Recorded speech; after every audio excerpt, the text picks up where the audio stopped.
Riders ready, watch the gate.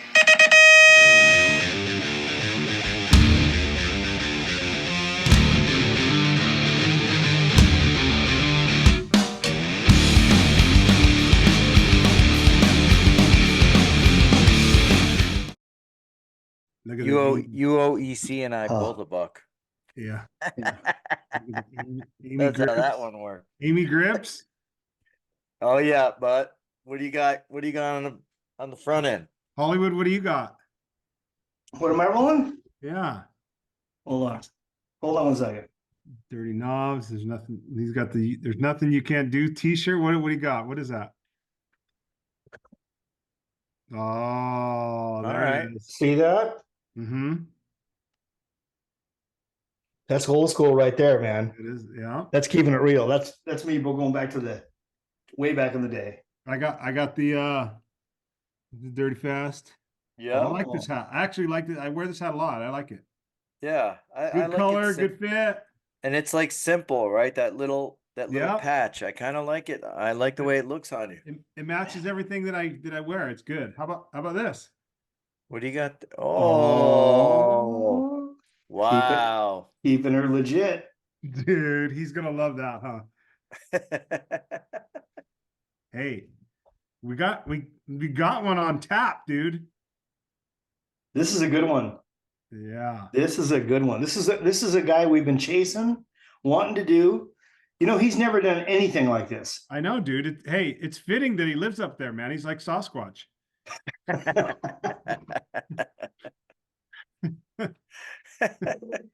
Where are you broadcasting from?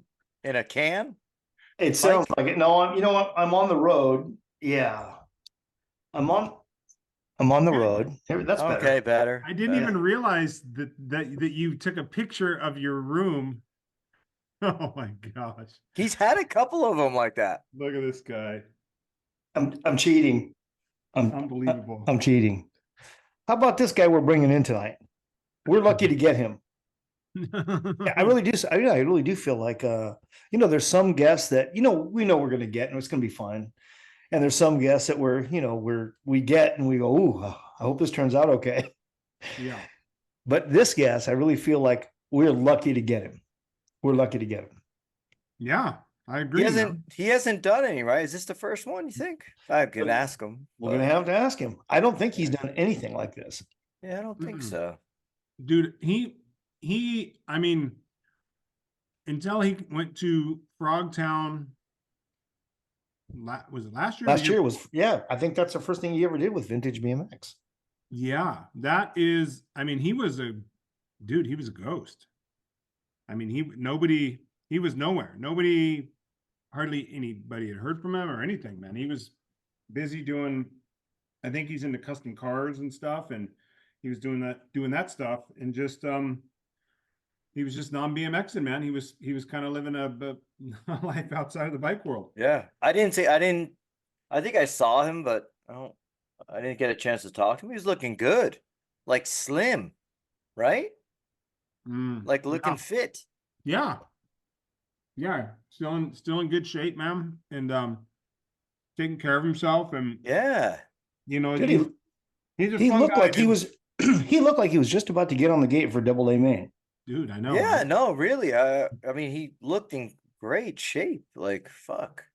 Still had the same sense of humor that a lot of people don't know, right? A lot of people don't know because he's an introvert until you get to know him, and then he's funny as all get out, dude. Dude, he is funny. He has got such a personality. Once he lets you in, Yeah. once you get behind the curtain, oh my gosh, he's hilarious. And he's in the game. He's in the game too. Oh yeah, he's in the game. If you make a mistake anywhere around him, he's gonna let you know about it. He's gonna call you out, man. He's gonna call you out, yeah. Hey, nice move, dumbass. Exactly. Yeah, like he's the guy that will come up to me. Hey, how's that workout program going, Miranda? Just, I love that. I love that. Yeah. Well, let's bring the gentle giant in here. Yeah. Let's do it. JV, you're going to have to introduce him. Yeah, I got stuff. I hope. I hope. Look at, Yeah. we have jealous. He might not have. Look at jealous. There's jealous. His screen says GELLIS. It's jealous. Yeah, jealous. Yeah, jealous.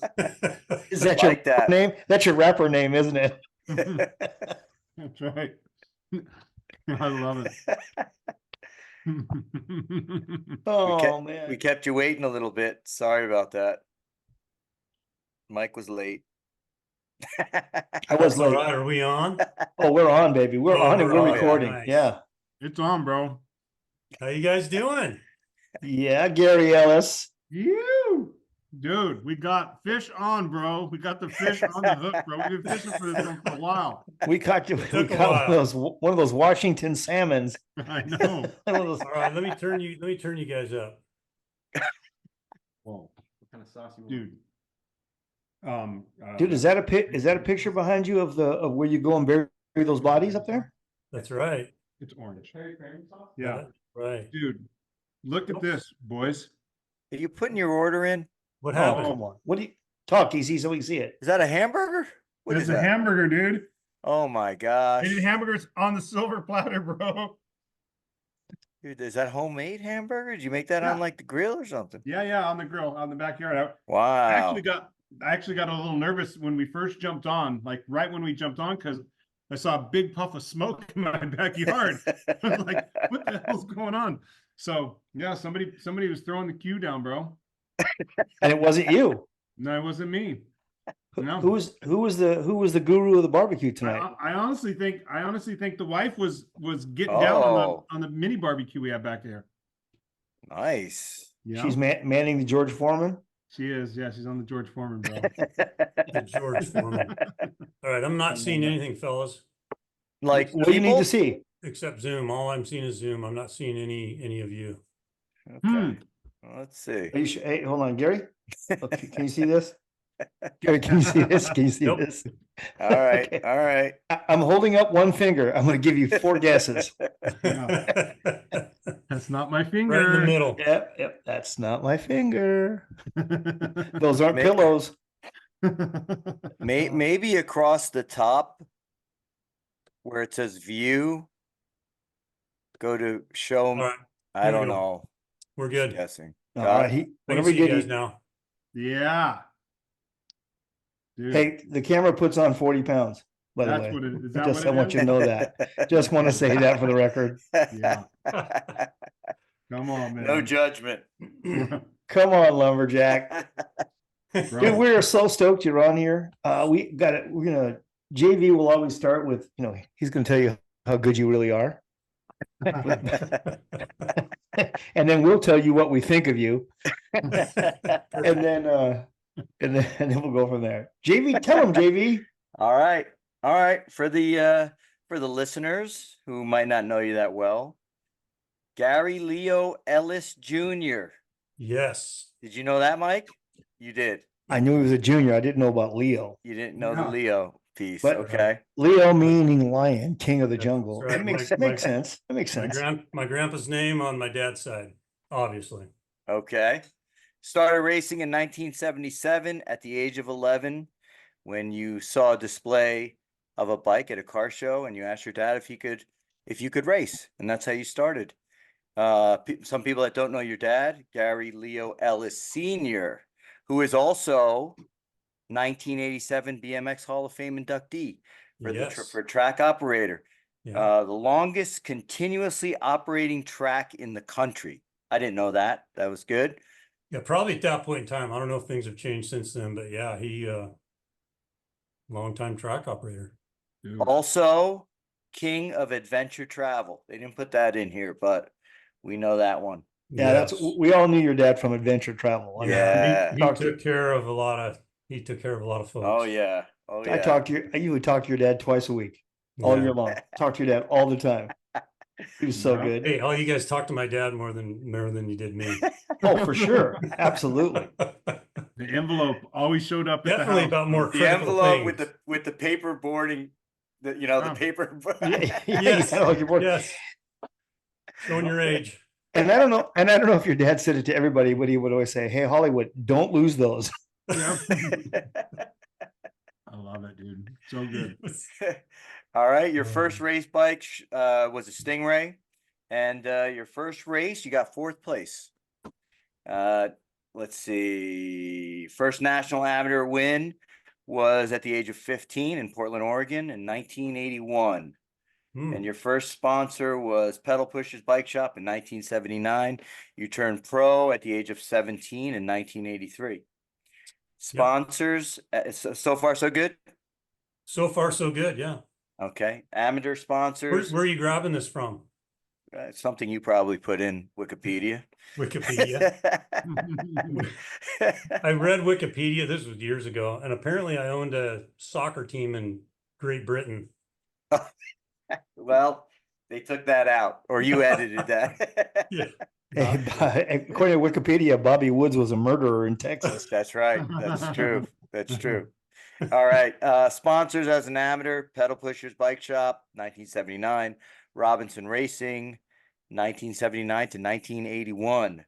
Kuwahara, 1982 to 1984, and you actually turned pro while you're on Kuwahara. Yeah. Does anyone other than Gary know what Kuwahara means? It's actually in Wikipedia. In Japanese. What does it mean in Japanese? Gary, you know, right? I sure do. Okay. Blooming flower. Oh, you're kind of close. I'm gonna say rising sun. No, I think that means bonsai or something. Mulberry Meadows is what it Mulberry says. Meadows. That was interesting. I think All right. that's the color my wife painted the bathroom. All right. As a pro, Kuwahara, as I said, from 1982 to 1984. Only 2 years on that. I was kind of surprised. The week after the Grands, you looks like you quit, and then you went to Flying W Bike Shop just as an interim before you, of course, went to Huffy, and you were at Huffy from 1984 to 86, another 2 years there. From there, you went to GT. I think a lot of people actually know you by, and that's from 86 to 88, another 2 years. A lot of 2-year pattern going on here, Gar. Yeah, okay. Interesting. Named Better than one, Very bro. interesting. Very interesting. Better than James? one. Could have been designed that way. Oh, yeah. Okay, got it. All right, BMX Actions, Terrible 10. In 1983. The original Terrible. The original group, correct? That's right. Thank you. Named BMX Actions 1984 Hottest Rookie Pro. In 1990, you were Racer of the Year. You won a Yamaha motorcycle for getting that. In 1990 also, you were #1 Racer Award. You won the NUR Cup. 91 Racer of the Year. Again, you won a custom painted helmet that year. That was a big one. By Bob Serrano, who was already painting my helmets. 1990. You know what? I still have that helmet I won. I sent him. I said paint it up. It's hanging on my wall. Oh, that's pretty. See, that's really cool. Unworn, yeah, pretty cool. Unworn. Yep. That's Never really wore it. cool. 1995 to 1996, also Racer of the Year. You won it looks like you won the NUR Cup again, 91. And in 98, it says you won the NUR Cup again. And you also won a Honda. You won another motorcycle that year. Got a lot of assets. I'm not sure about the Honda, but No? no. All right. We have to edit that later. Oh, no. ABA owes him. You and Ron, get in line right behind Ronnie. Get in line right behind Ronnie. Get your Honda. Dude, They owe me a Honda. I'm telling you, class action suits coming up, dude. I know a lot of stuff unraveling here. EC, I like the jersey. Oh yeah. See? Fresh. Absolutely, sir. Nice. Last two little bullet points here. You were on the cover of 48 different BMX magazine covers. Wow. That's pretty big. And then, of course, the final big one, 1998 BMX Hall of Fame inductee. There you go. For those of you that don't Hey, know. hey, Gary, were you still racing in '98? Yeah, that was my last year. It was kind of odd. Gork decided to do that, and instead of waiting to do it right then. Instead of waiting until '99. Dude, Well, Whatever it is, like 5 years later or whatever. It didn't matter what year. What you could have decided any year you want to go in. It was all good. It was cool. The whole family was there, and my daughter, and it was pretty awesome. Yeah. that was going to be a Super first cool. ballot. Yeah, no matter what, it was going to be first ballot for Right. sure. No argument from anyone. I dare you to argue against that. I did. Oh, crazy. All right. Well, listen, I got a few I want to ask you about, Gary. Yeah. I remember the first time I saw you. I remember, it was very vivid. First time I saw you racing. I don't know if you remember the first time you saw me racing, but it was in Washington. It was my first trip ever to Washington, and it was my first time riding for CW. Mm. They gave me a ride, and it was a national in Washington, indoor. Monroe. Yes. Yeah, Yeah. indoor. And we raced each other in the open.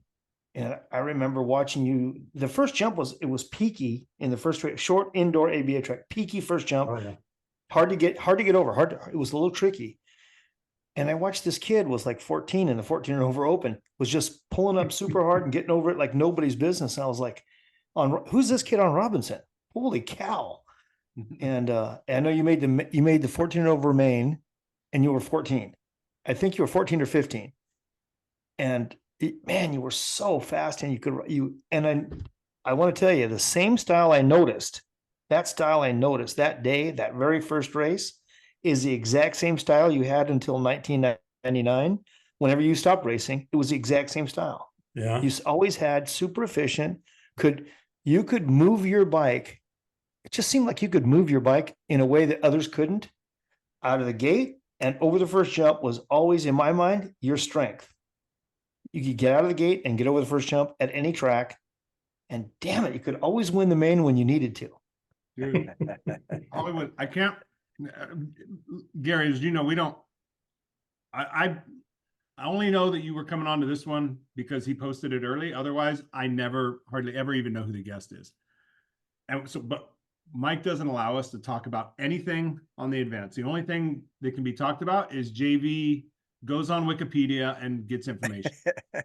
Dude, exactly what Mike just said was exactly what I was going to say, the same thing. Really? Literally to a T. Wow. It doesn't surprise Mike because we're two peas in a pod like that. But I mean, there's something about the way you come out of the gate, especially for me, especially when it was third main and shit was getting real. Like there was a different, I wouldn't say a different person, but there was a level of intensity and focus that you had that nobody could plug into it on as consistent as you could. And the way you would get out and get over, especially if you had outside lane, man, I saw you many times in the third main be in the hunt, right? Tied for points or a point down, and you'd have lane 7. And it was like, dude, how in the hell did he get out over the first jump and smoke everybody? Some people didn't get cut off because you were so far in front of them. Like that's how fast you could make that happen. And it always amazed me, just like Mike said, that when it was go time, when shit was getting real, you always figured out how to do it, man. It was probably for me, I think the most clutch person when it came to like pro racing. I would say for me, you're the most when it comes to chips. When it's time to go, I'm betting on Gary for the third main always. Wow. Yeah, man. Hey Gary, Appreciate that. Yeah. Did you model your racing after anyone? Like when you were younger, did you look up Oh to Lord. Yeah. and try and copy them? Or I mean, I this could get lengthy, but I can remember being young and this goes back to making a track around my parents' house.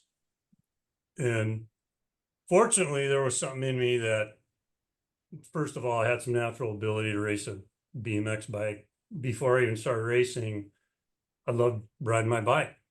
Flat out, simple, riding my bike. My dad was a crazy, successful river fisherman. We went camping all the time, and I didn't give a shit about it.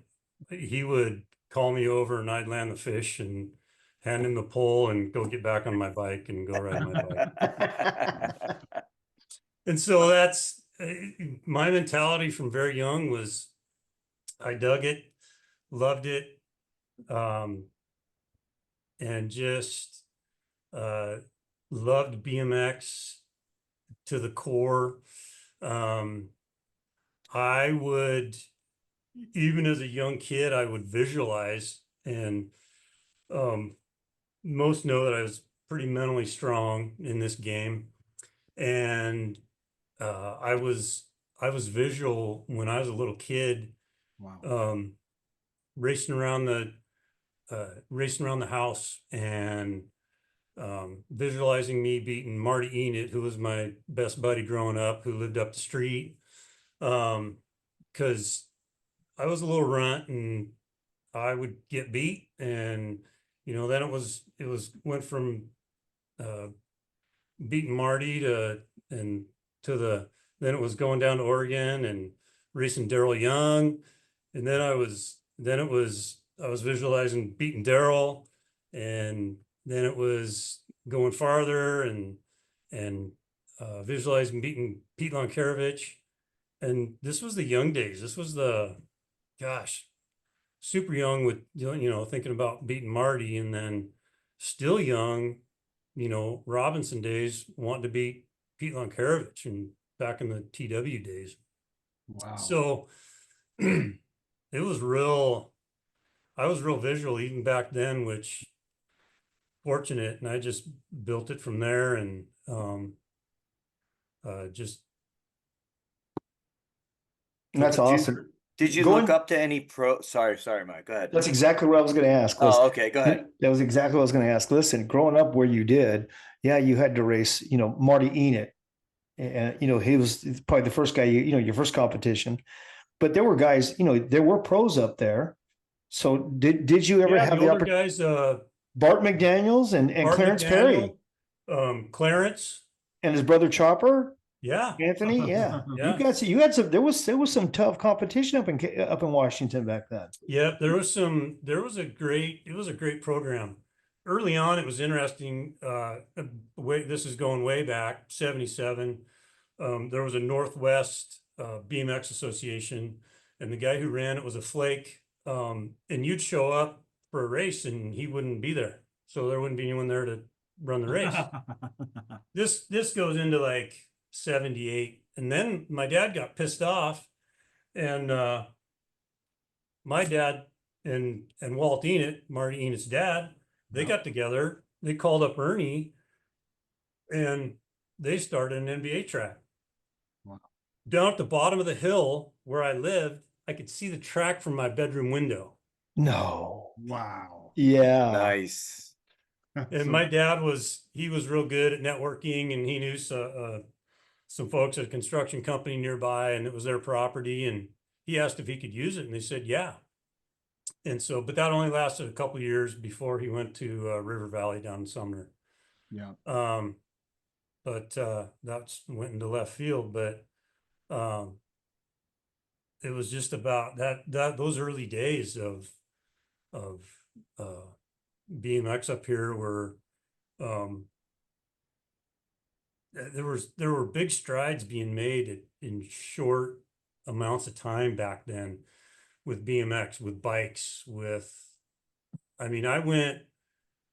I think the first 2 years I was on like 6 different bikes, because I went from the Schwinn Stingray to a Dan Gurney Eagle to a Race Incorporated to an FMF.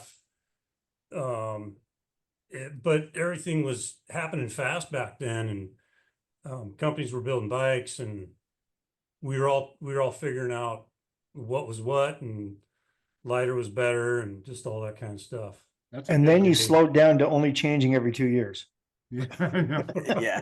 That's a big, hey man, that's a big jump. That's a big jump for bikes, man, because in a Stingray to a Race Inc.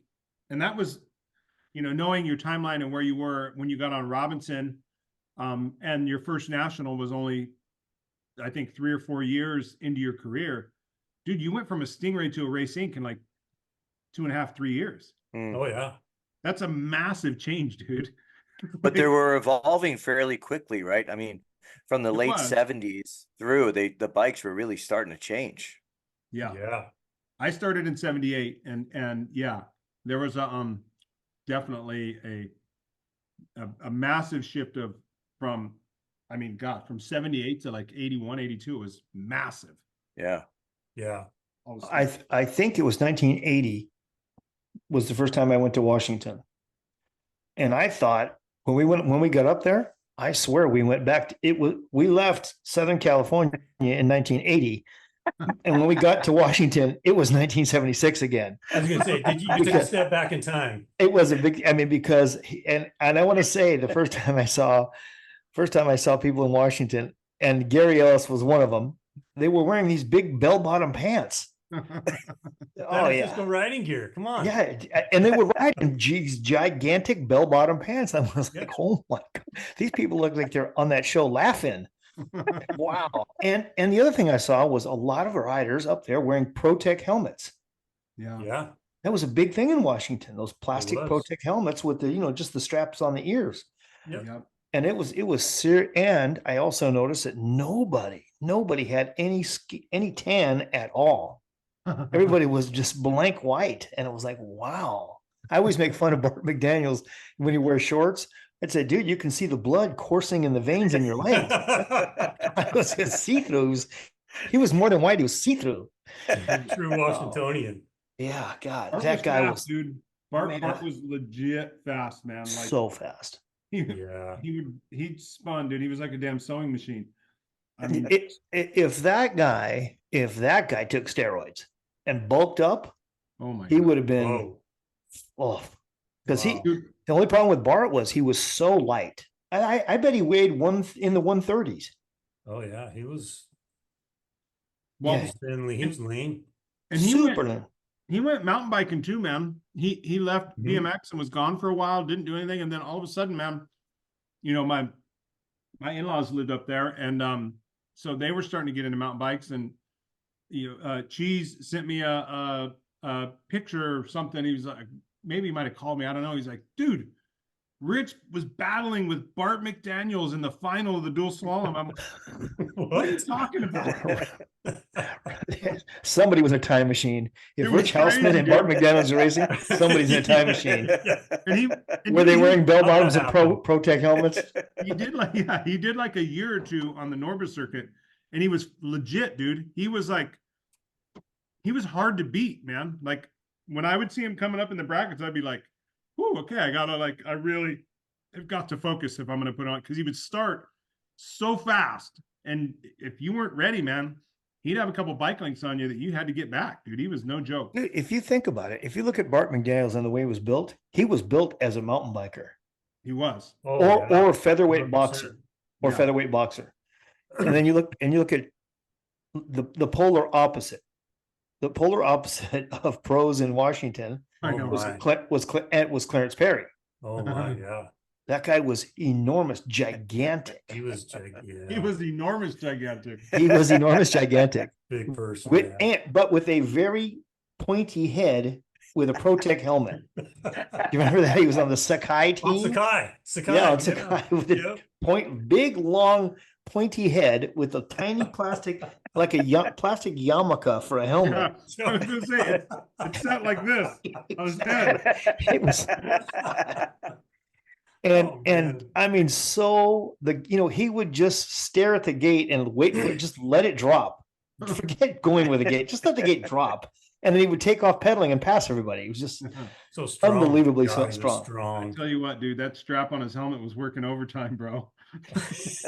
I think he had like a It's an seatbelt. He had a it's an seatbelt extended- extender. Seatbelt Exactly. extender on the- But gosh, dang, he was, and again, one of the nicest guys ever. He's a great human. Yeah, except unless you ask Clint Miller.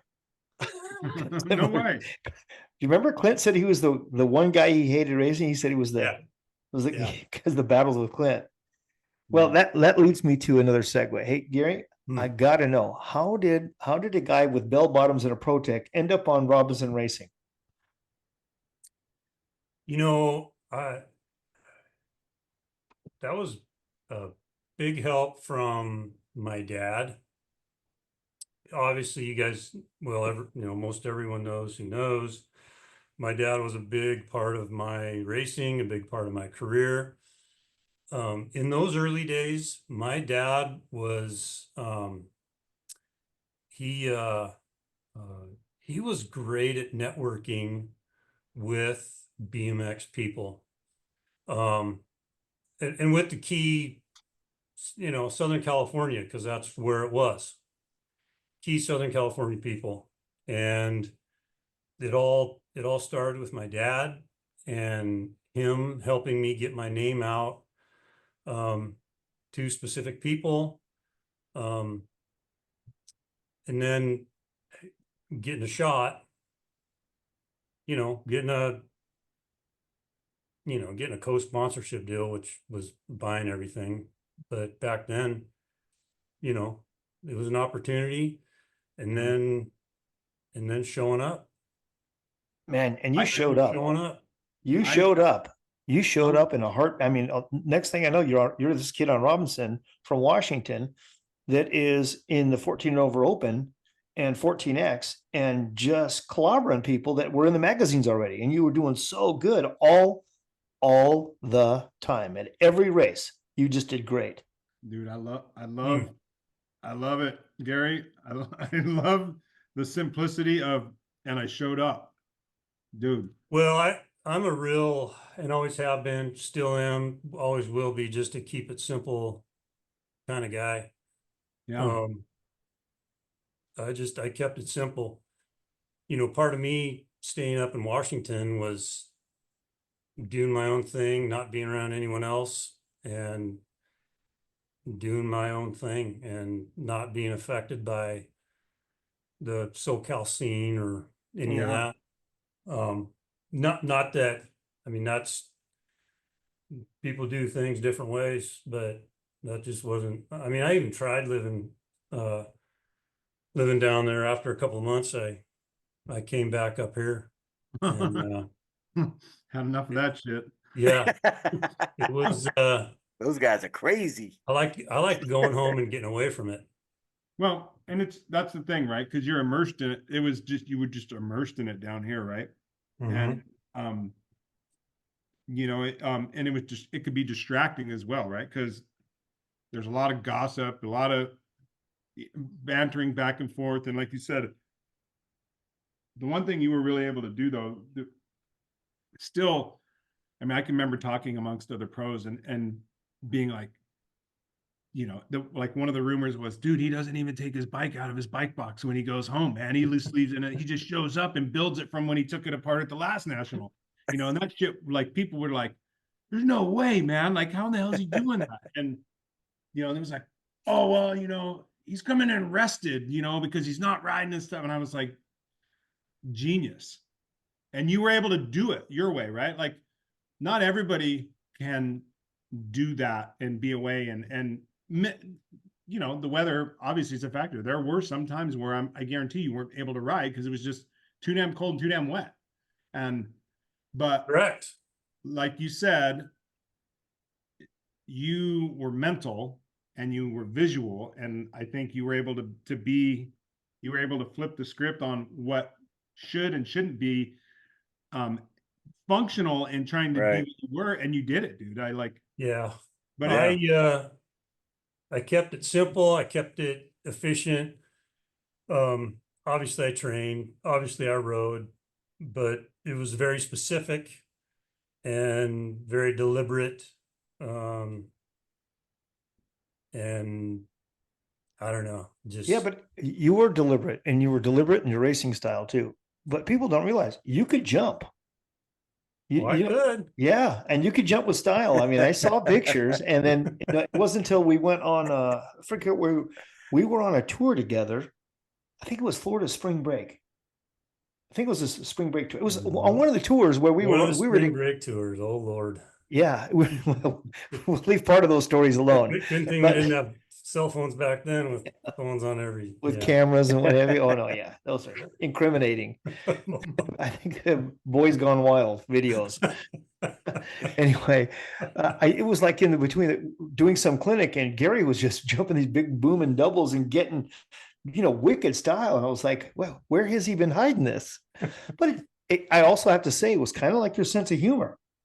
People didn't know that how freaking funny you are, and how you have such a quick wit and a biting sense of humor. But you just kept it in Washington. You kept it in your bike bag all week. That's right. Shit is coming out of the bag. Oh, Gary, Do you were remember- there Holly, any? Sorry, go ahead, EC. I was going to say, do you, JB, Mike, do you guys remember people talking about that? Oh yeah, Gary would never 'Cause- take it. yeah. You remember that shit? Yes. yeah. Dude, Now That was a rumor I- that Gary I- didn't take his bike out of the bike box between races. Yep. Is would it true? happen. It would happen once in a while. But I It only did. happened once, and that was it. That was the story from now on. Right. Where Gary, you separated yourself, as you said, from the regulars, like that whole scene and everything. Were there any racers that really got to your skin that kind of did the opposite? Like you couldn't deal with them and bothered you when you got on the track with them?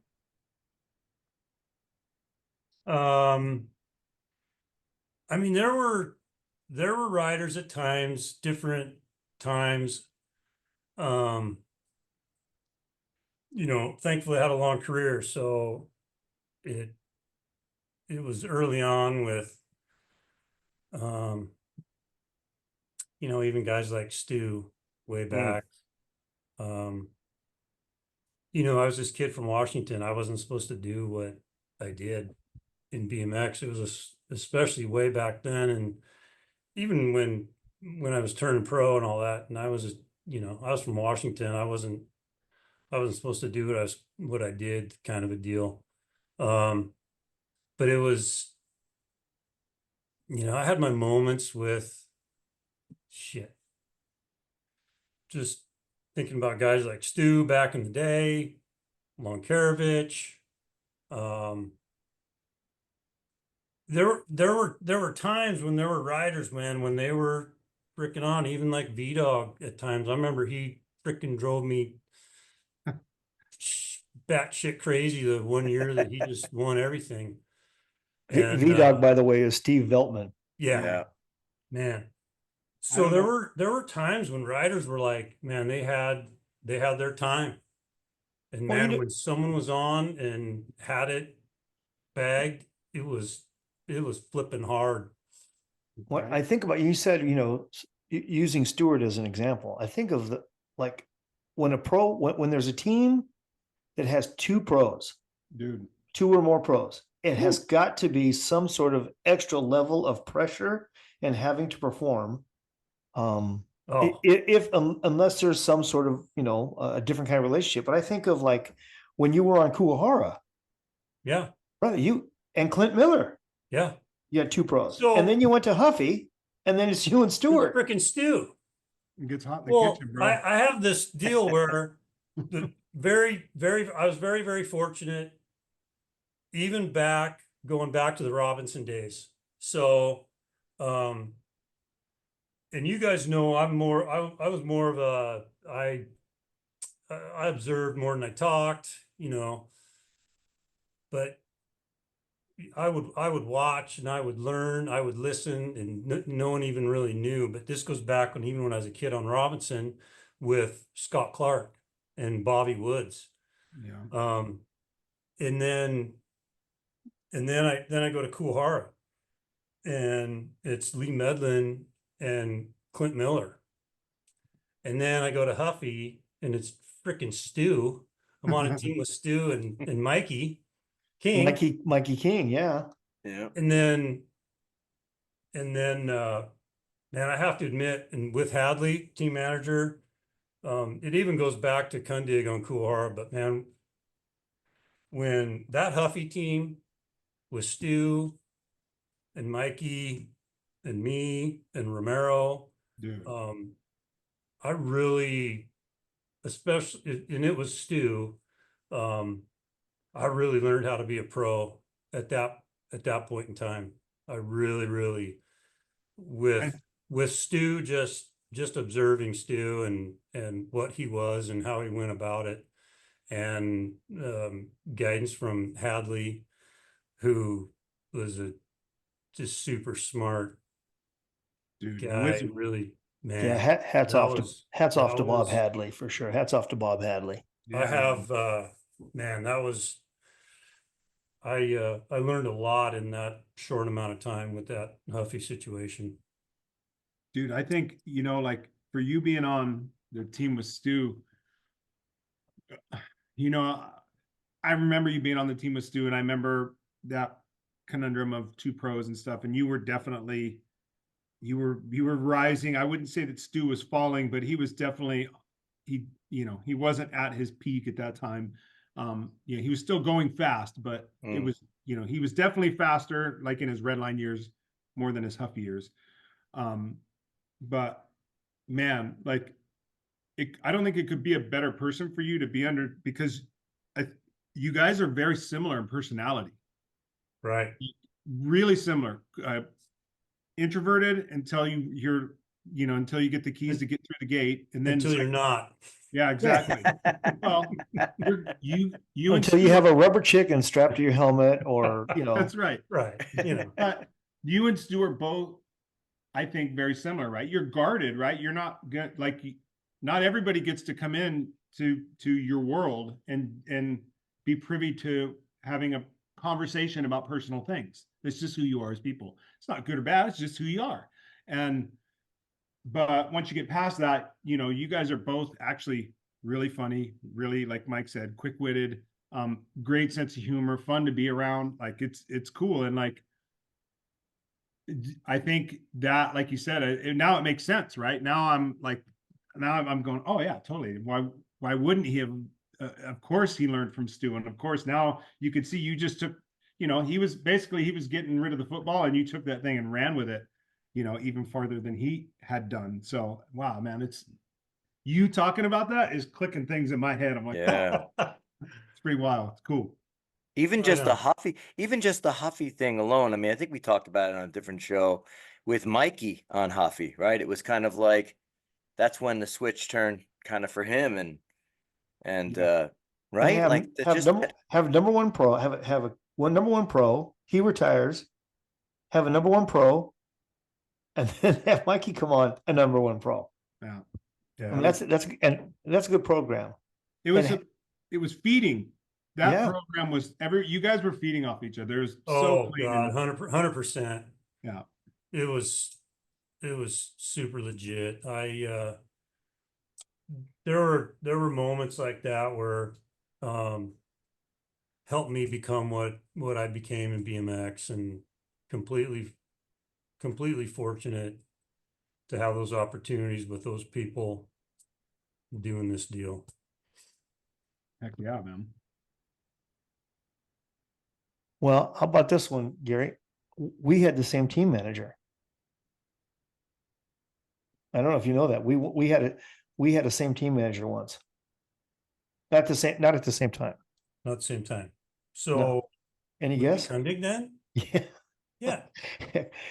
When Craig Kundig was my team manager, I thought he was an old man. Well, he was an old guy. It's because I was 13 riding for a Riverside Schwinn, and we laugh about it now. I think he was like 22. Yeah. He was 22 years old, and he went on. He really has had a phenomenal career in cycling as a coach and a UCI official, and traveled the world doing UCI stuff. He's Shop owner. very impressive shop. He owns 4 shops. Wow. great guy, super great. I owe a great deal of my whole career to him too. Yeah, you know, when my cool hard days, that's when, you know, I obviously started and I just fell in love with BMX and, you know, I knew early on what I wanted to do and what I wanted to become, and some steps like that were taken, and being around people like Kundig, just like Hadley, just really knew how to work with you and help show you the way. Yeah, Help you show really you the developed way. that was a big step, because when you went to Kuharas, then you're racing international races. Yeah.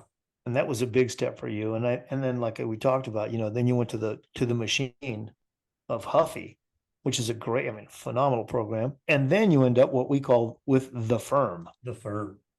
And for our friends that don't know about the firm, that's what we call GT. With the teams of GT, Robinson, Powerlight, all under one giant tent. And that was we just called it the firm. Yeah. The firm. And then again, what a phenomenal program. And yeah, that, man, and that again, that was another key situation with my dad knowing Rich Long, and getting that opportunity. And you could see, even back then, you could see that big picture, longevity, dedicated to the sport, going to be there, going to pour money into the sport, into the programs. That obviously not a better place to be. And an emphasis on winning. Oh yeah. Yeah, man. Richard Long. You had to win. You had to win. But you know what? Flat the thing about it is he would get all the hurdles out of your way. He would remove all the excuses that you could have. You'd have the best equipment. You would get your travel ticket. Everything was covered, and he had the best people and the best team managers, and he had the best of everything, so that he would give the riders on that team every opportunity to do the winning, right? He didn't put an unrealistic expectation on you or set you up in a shitty situation and then expect you to win. And so, it's a perfect combo when you get guys like yourself that have those things, those opportunities and that atmosphere. Then, dude, you're going to flourish, man. You're going to exceed. Yeah. Hey, look at the team manager. You had Chuck Robinson, and then you went to Craig Kundig, Bill Hadley, and dude, give credit where credit's due. Bob Hadley. Then Bill Nelson. And Bill Nelson. Yeah, I knew where you were. Hey, dude, Mr. Nelson, a totally different style, but man, who won more team trophies than that guy? Dude. Successful. Wisdom. Success. Man, success breeds success. It's no wonder if Mr. Nelson wanted to, he could still be the GT team manager. Oh yeah. I know, right? And somehow he would still win with his pushing his glasses up. Yeah. Gary. Well. So good, man. Oh God. Just great years. Great years. You put yourself in good spots, man. Like you put yourself around I'm sure you had other opportunities to ride for other companies and other people. I got to be certain of that, but you made some really wise decisions on where you went and who you associated with, man. And that is, gosh, man, that's half the battle sometimes, man. Picking sometimes you take a little less money to get with the right people with a good bonus program. There's some, and it looks like probably one of the best navigations, if you will, through that, through that minefield. Cause it can be, man, sometimes sponsorships look really good. And then you get in there and you're like, dude, this sucks. Right. You know, you get money thrown at you, and but you know, consistency is. I always looked at it, and obviously this was help from my dad too, looking at opportunities and big picture, longevity, doing it a long time. You know, and Rich Long, he's the one who said you can do this shit until your mid-30s if you want to. I mean, he's the one he's the one telling me that, and that's pretty awesome. With, you know, company owner, he's the one, like, he doesn't want to ditch you because you're 25 and you need to get the next thing. He's like, you can do this shit until your mid-30s if you want to. So That's awesome. good. That And is- you knew that GT check was never going to bounce. yeah. it was never gonna bounce. And that Rich was talking about winning. He paid you to win. Yeah. And it was, I mean, he put the carrots out there, and if you won, he paid you for it. Somehow Gary- I remember you winning a lot, Gary. Yeah, you did okay. You did all right. I just read them all. Yeah, Hey, yeah, you Gary. did okay. You did okay. Gary, what were some almost sponsors? Almost. I would say Redline was an almost at one point in time. Wow. Yeah. Were people trying to hire you away from I mean, at that time GT really had all the money. I can't see any. Yeah, it wasn't a lot. There were, you know, there were some simple conversations, but Mm. most knew that, I mean, most had an idea what the programs were, and Yeah. good Lord, the contingency programs and bonus programs. Good Lord. Yeah, right. Hey, Gary, you were like 6 foot tall when you were 14. Yeah. No, 15? I really didn't start growing until I was 16. No, I thought you. Well, listen, Why I you remember always that seem was- you always seem tall to me, but most people seem tall to me anyway. It must have been the bell bottoms made you, the pyramid That's made you right. look tall. I don't know Yeah. what it was, but Yeah. when you were on Robinson just before you changed to Kuwahara, you were tall, and I Yeah, remember that's about the time I started growing. and I remember seeing you at the gate it was at Fremont, watching you race at Fremont. If you remember that national early on, and I remember thinking, if that guy, you look a little tall on that bike.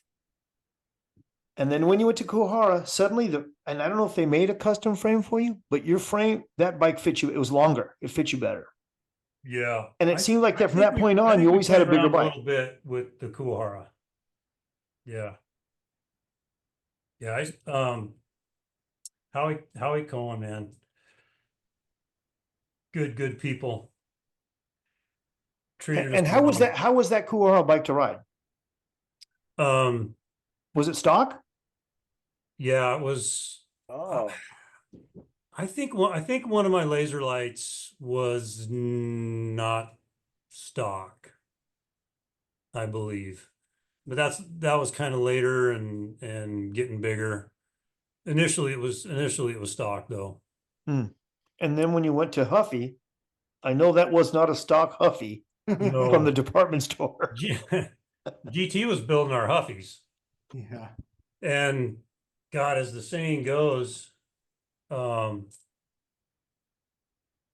was real similar. I can't remember what Hadley. It was real similar to a Patterson, because at one point GT was building some Patterson stuff too. Yeah.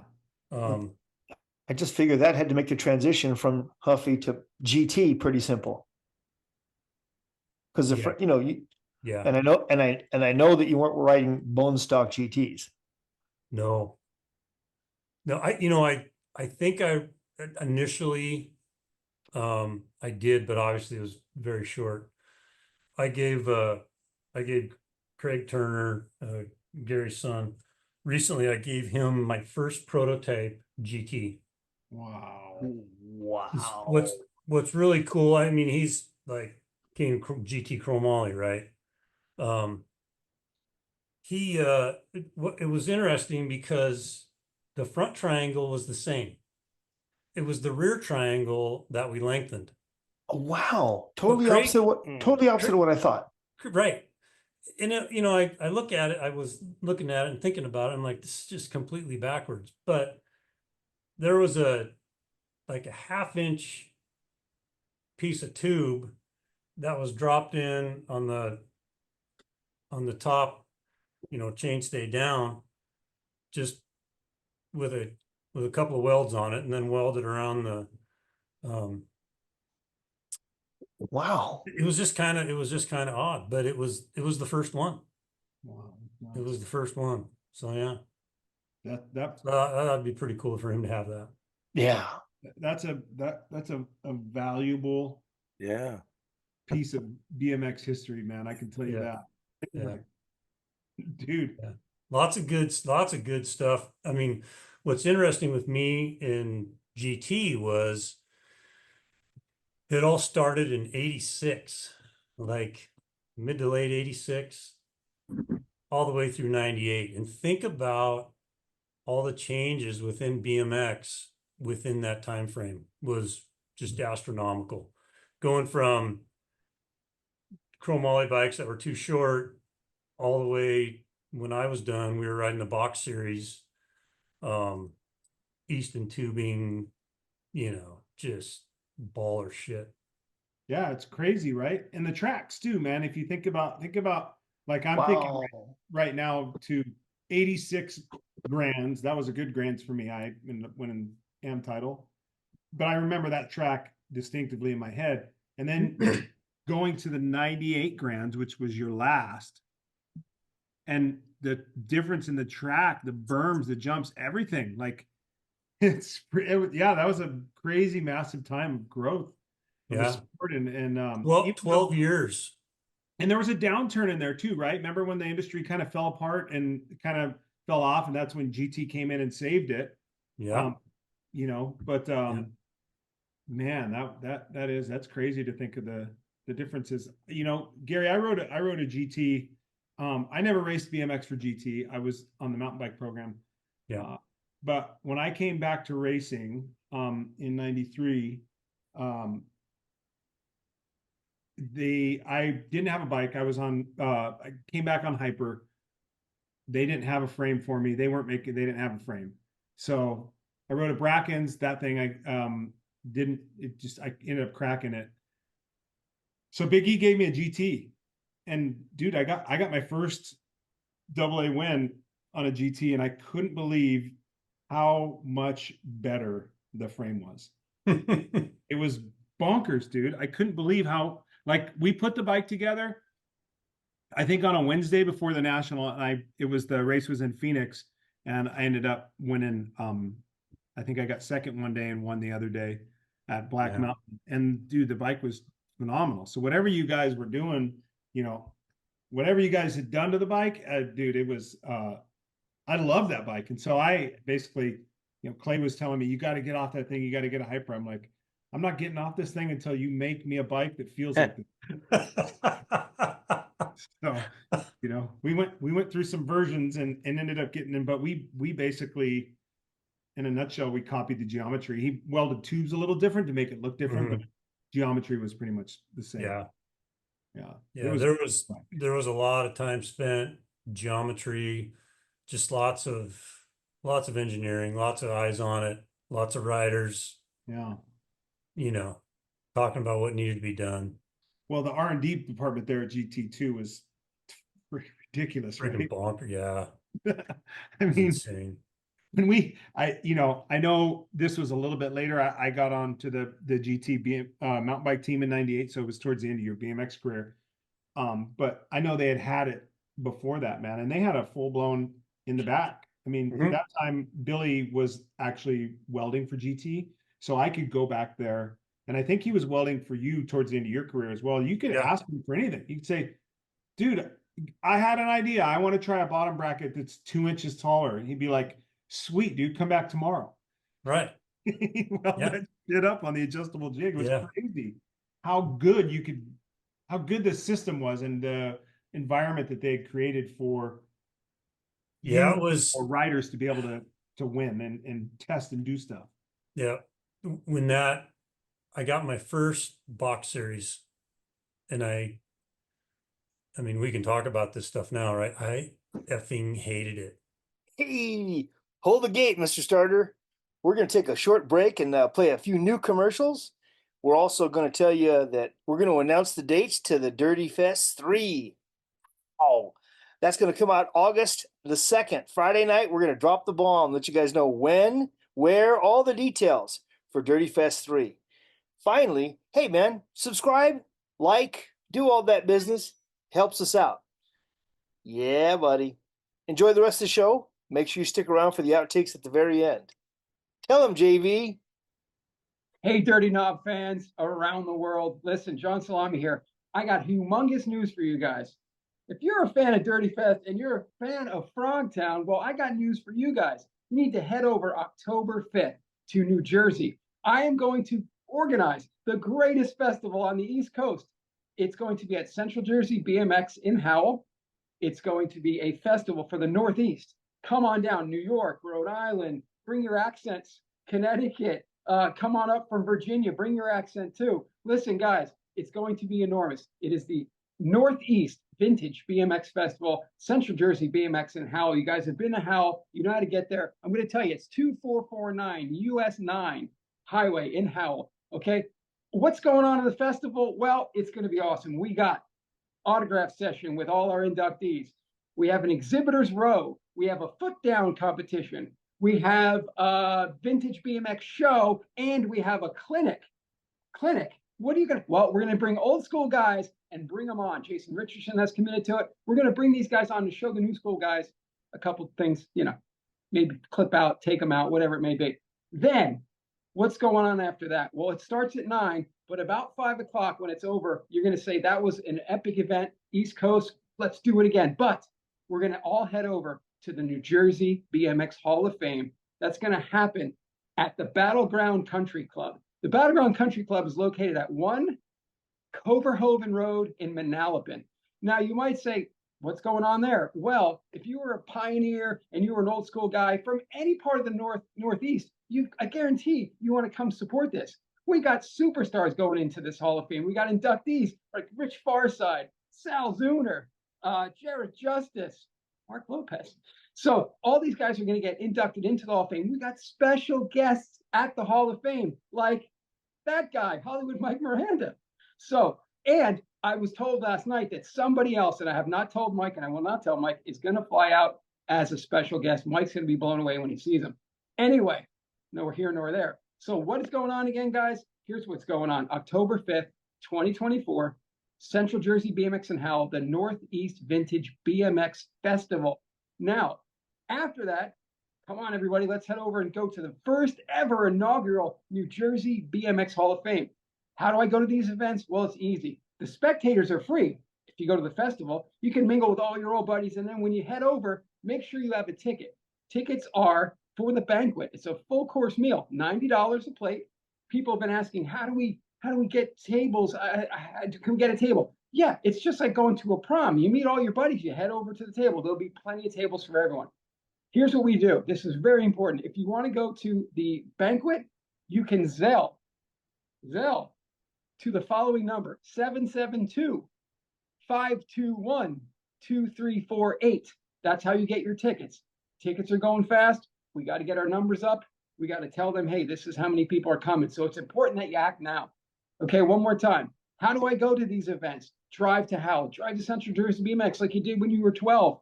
Get out of your car. See everybody you haven't seen in 35 years. You get to see Mike. You get to see other special guests. You can participate in all our events. If you don't want to, hang out with your friends. It's okay. But if you're an inductee, you're going to have an autograph session. You're going to sign the poster for the event, grab a T-shirt for the event. And then when it's all done, don't forget, head over to the New Jersey BMX Hall of Fame. It's the first one ever at Battleground Country Club. So act now. Get $90 of your hard-earned money. Go to Zelle, 772-521-2348, and get your tickets. Guys, don't miss this. It's going to be awesome.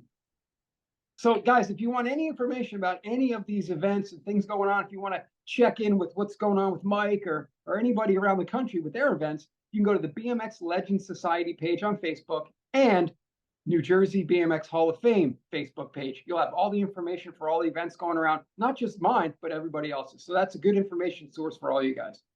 Our mission is to grow the sport at the local level. We've reached out to TOs across the country to say, what is your need to better reach new riders, both young and old? And we've put a financial number to that to make it easier for sponsors and donors to jump in and say, I got this one. You can check out our website, bmxbreakthrough.com. Reach out to me directly, j@bmxbreakthrough.com. We've got our social media at BMX Breakthrough. We've got the podcast as well. Thank you so much for your support, and let's get more kids and adults on bikes. Guys, you're watching the Dirty Knob Podcast with Mike Miranda, Eric Carter, Jim Vicente. What the heck? Are you enjoying the show? Well, hey, take a minute, stop, pause, go to your computer, torquerracing.com. You know what you want to do, torquerracing.com, check it out. You're going to check out the new Pro X frame. You're going to check out the EK frames. You're going to check out the Barbarians. You're going to see the new Torquer shirts. You're going to see the pads. You're going to see all the new stuff. Go to torquerracing.com. All right, Dirty Fest fans, get ready. September 27th through the 29th of this year, 2024, we'll be honoring Brian Blyther, Ron Wilkerson, and Dave Norrie at the Old School BMX Reunion at Woodward West, Tehachapi, California. That's my dog Coco barking in the back, and we got Harley over here also. But the Old School BMX Reunion is what, Brian? It is the oldest running annual BMX event that is going on. It lasts longer than my marriage and most marriages out there. That's right, So, 14 long years. 14 years. So anyways, Mike Miranda was kind enough to allow us to have some freestyle at the Dirty Fest number 2. This is going to be our 14th annual OSBMXR. We've honored people like Bob Harrow, Mike Buff, R.L. Osborne, oh, you name it, Mike Dominguez, Eddie Fiola. Now we're going to be honoring Brian Blyther. We're going to be giving away Oakley grips. Come on down. You got to come and see us.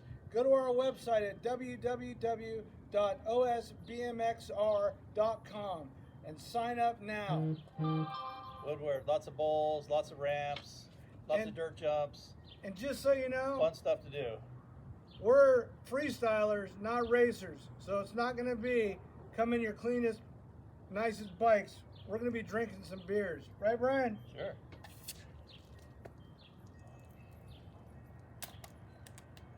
Oh, yeah. There we go.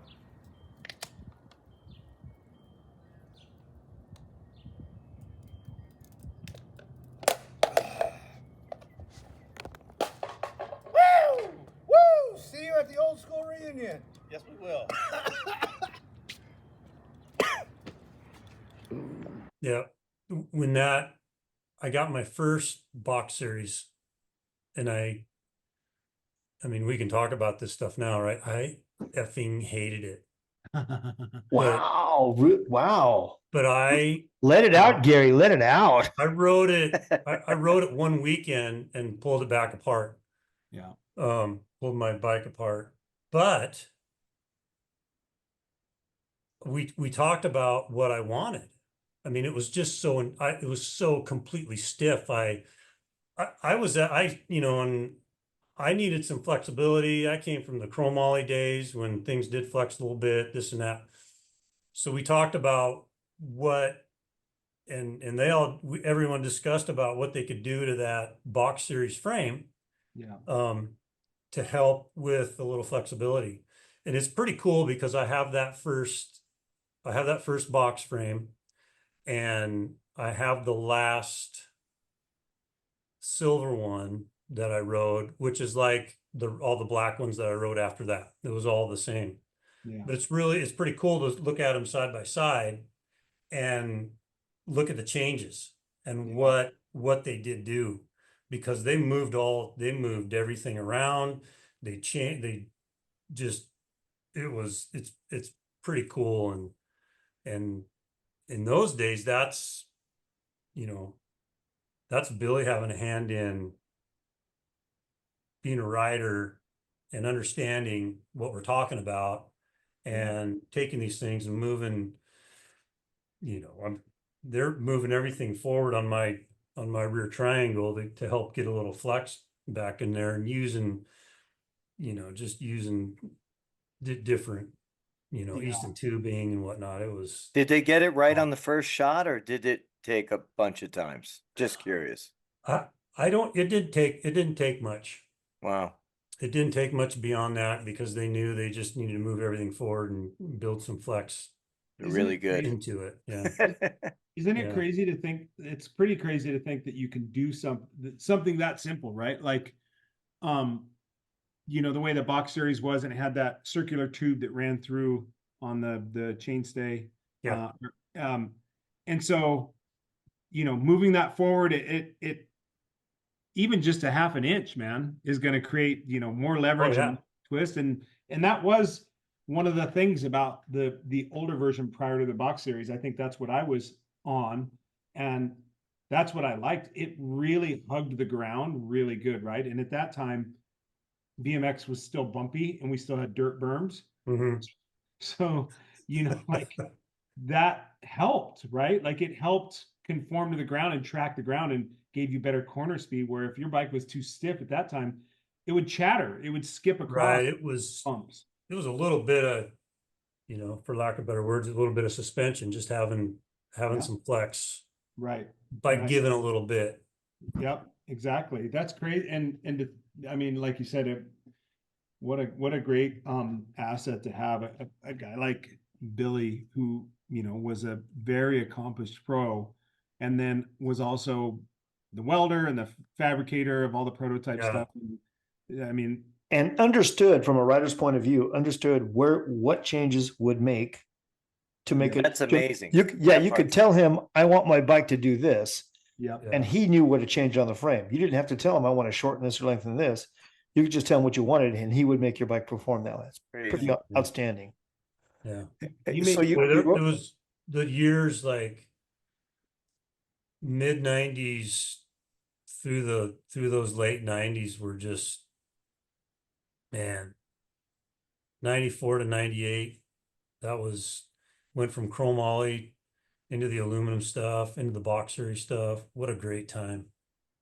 yeah. well, speaking of flexing the frame and the dirt turns, brother, it was so good to see you out at Frogtown last year. Just when Huffman told me that you were coming out and you're going to be there, I was more excited to see you than anyone else. To finally see the Lumberjack back out there in the dirt was great. And I want to tell everybody the story that they said when Gary sat down at the long table full of pros to sit down to do autographs, I forget who was there, but I ran right over there. I'm sitting right next to him. I want to sit next to Gary. And Oh, what a great time. just cracking again. If you don't know that Gary has a sense of humor, you'll know now. I mean, the guy was hilarious.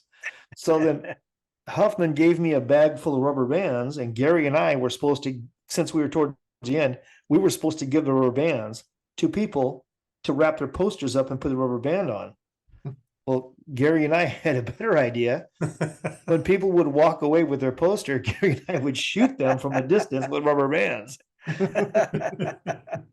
So good. I love it. So good. Oh, good times. Yeah, it was really good. It was good to have you back out, man. I mean, Yeah, you're it's always good- going to it's be. good to be out, seeing so many people I haven't seen in so long. What a great time. Because as I understand, Gary, when you retired, you pretty much pushed away. Yeah, I truck stuff, right? retired. I did that nerve thing for 3 years. And after that, man, I was done. Yeah. Shit was over. I didn't want to look at a bike. Yeah. And that's just me. It was over, and I'm done. And go raise a family and do something else, and not bikes, and that's what I did. Yeah. Yeah. That's how it was explained to me. He was like, yeah, he's just, you know what, he's moved on to the next chapter, and he's not really interested in milking it, or doing the hang around thing. He's on to the next chapter. Yeah. Yeah. You know, Um, life's about seasons. Seasons come and change and it's but everyone's different, you know, everyone's different. And to go from a BMX pro, successful BMX pro, to a professional mattress tester is, not a jump everyone can make. Gary, I was gonna say it was pretty impressive. Gary, what were for the people that don't know, what did you do after you left Nerve and kind of pushed away a little bit? Yeah, I left. I didn't do nothing for a little while. And then I got involved in FedEx as a FedEx contractor and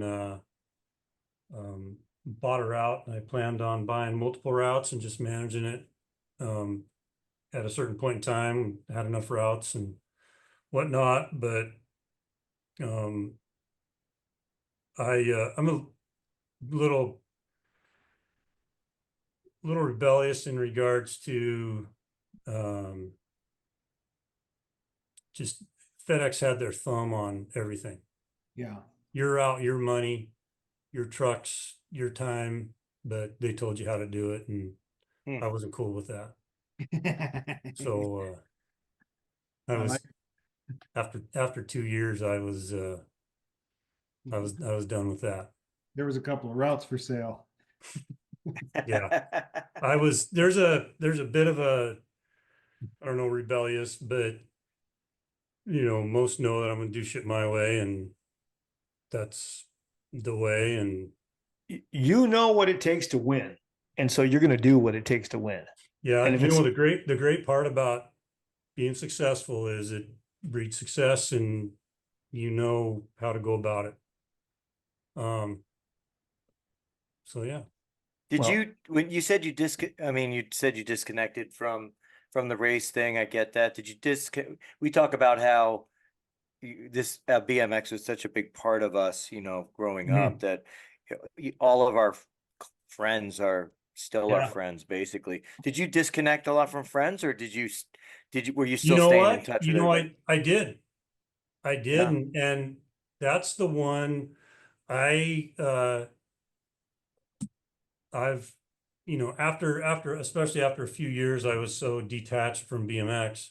I wish I wouldn't have detached so hard away from BMX, but I'm okay with it because that's what I needed to do at that point in time. Right.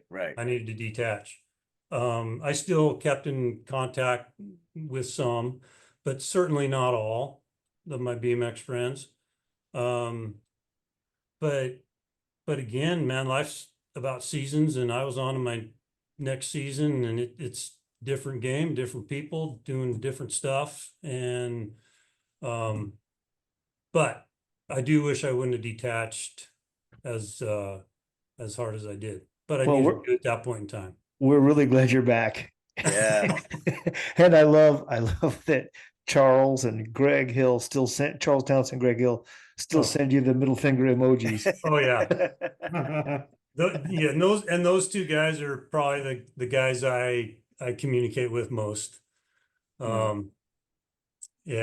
And hey, when they talk about you, it brings a certain smile to both of their faces. I mean, they genuinely love you, man. It's great. Yeah. It's great when they're talking about it. Hill,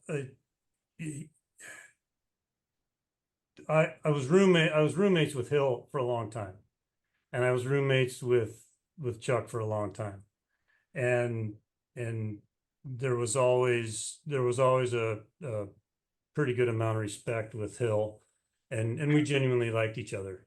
Both intense motherfuckers, right? But it's funny, I never noticed. But we got along. we never noticed that about Greg.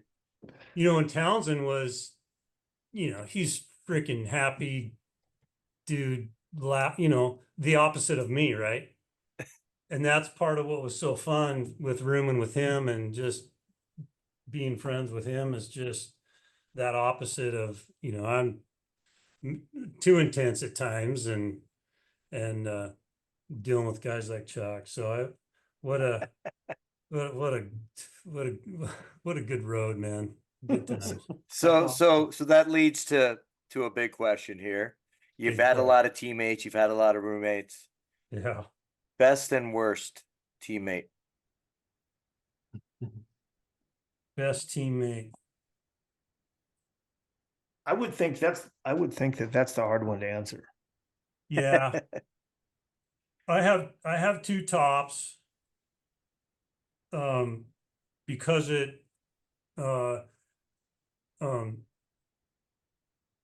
Stu and Greg, just because of what to do and how to do it. Right. Mm-hmm. And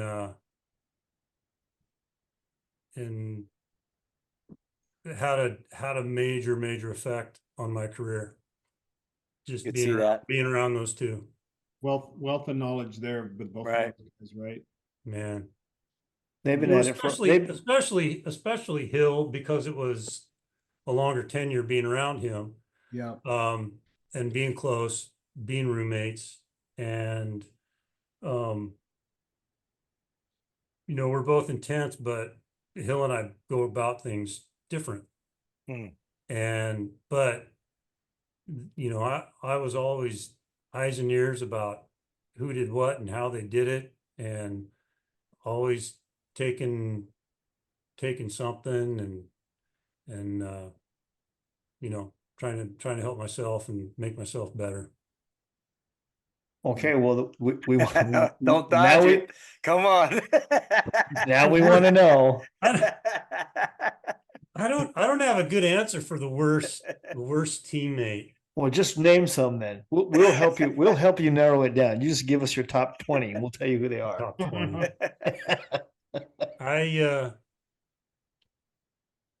God.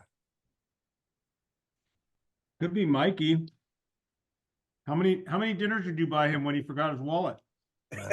He was a pain in the ass.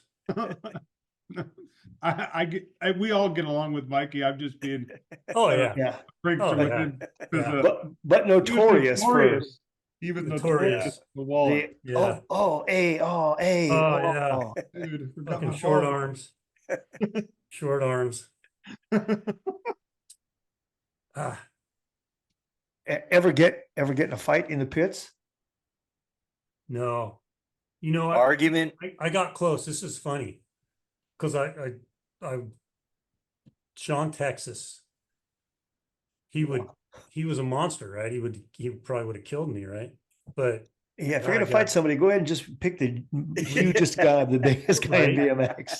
Right. I can't remember where we got pissy with each other, but God, it gets so flipping mad, but yeah, never happened. I was smart and didn't do that. He would have killed me. He was a monster. He was one of the guys that I hated racing because he's so freaking strong. He would take a left turn or a right turn and in a straightaway. No offense, Sean, but God. Yeah. Yeah. Steve was the same way, right? Like, sometimes Steve would be, and the crazy thing about Steve, right, is like Steve could do things on his bike, like speed jumping and bump jumping things that you just it defied physics the way he would do it on his bike. It was Steve really Veltman. Yeah, Steve Veltman. But sometimes, man, he would like, you know, I always said, you know, it was like putting a Porsche motor in a Volkswagen. You know, sometimes 100%. I always said Sean Texas was I always said Sean Texas was a Porsche motor on a skateboard with loose trucks.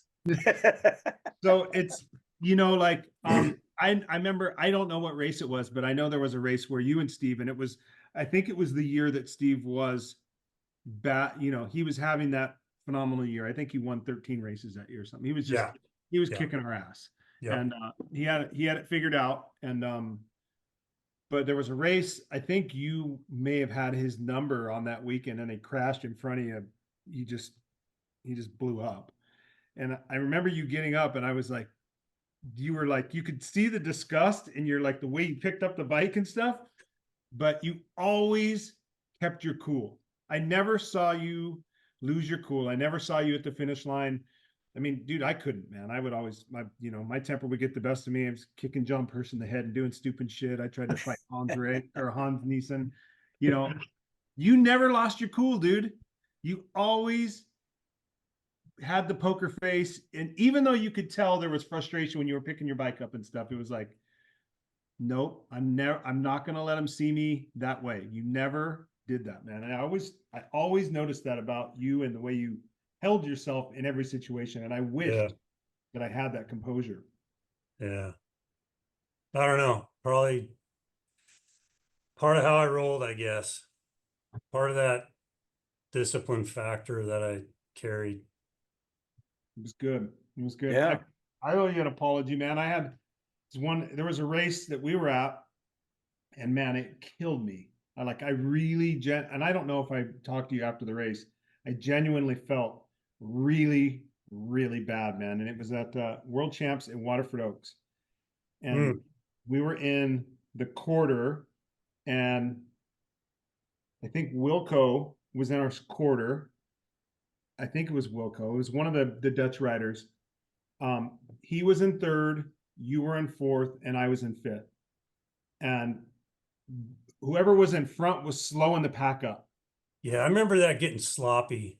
Yep. And they had it went to that long hairpin first turn, and you came out and it had that dog leg right, and then it had that other flattish left-hand turn.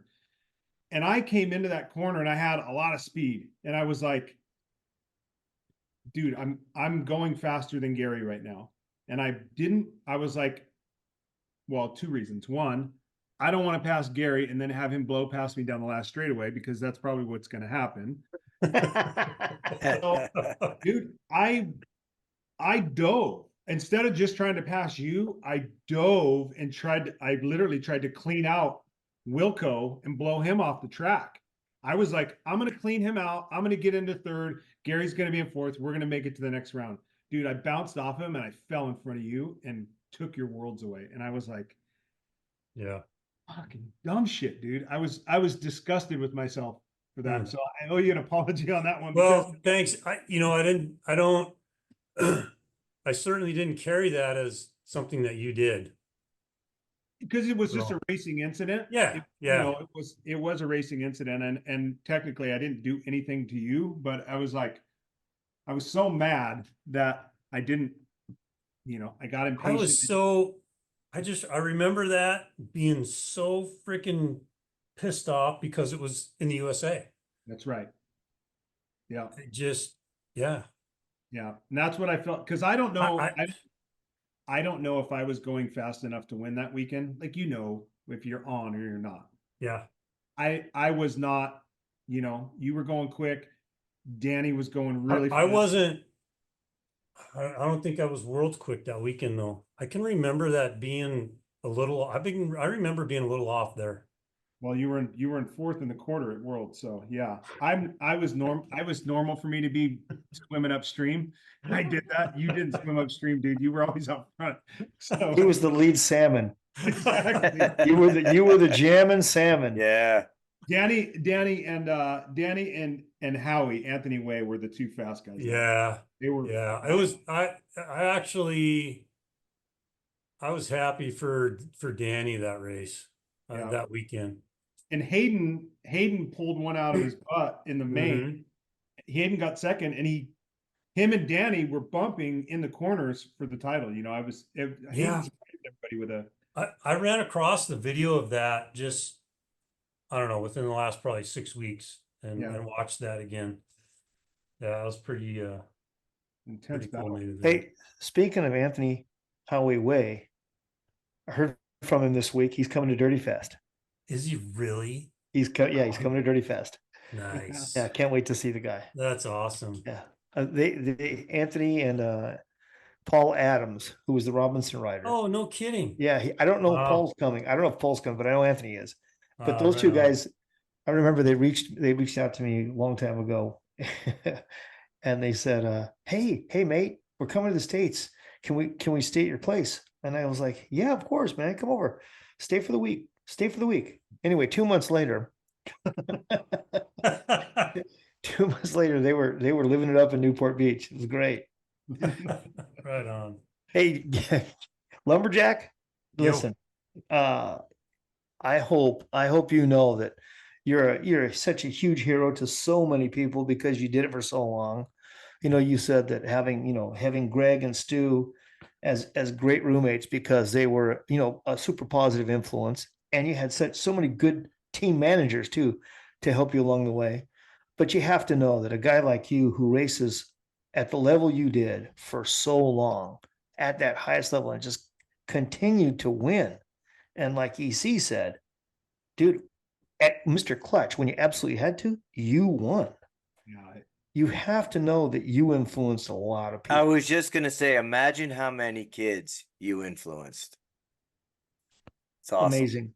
How many kids went to the bike shop and there were lots of different bikes to buy, but they bought a GT because of Gary Ellis. I mean, that's amazing. And it's a testimony to, doing things your way because your way wins. And man, telling FedEx to shove it because your way wins. that's right. I wish Such a great guy, dude. Oh, I Great. appreciate it. Yeah, man. Thanks for saying yes to this. Oh, right. Yeah, Yeah. well, I guess it was I'm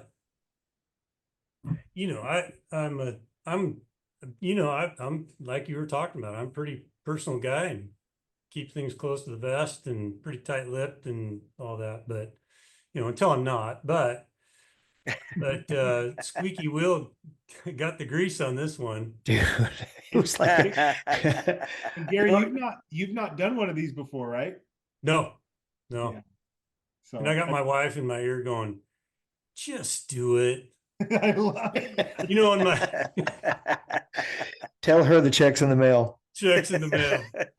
I told these guys it's fitting that you live up there, man, because it's like we're getting to see Sasquatch tonight.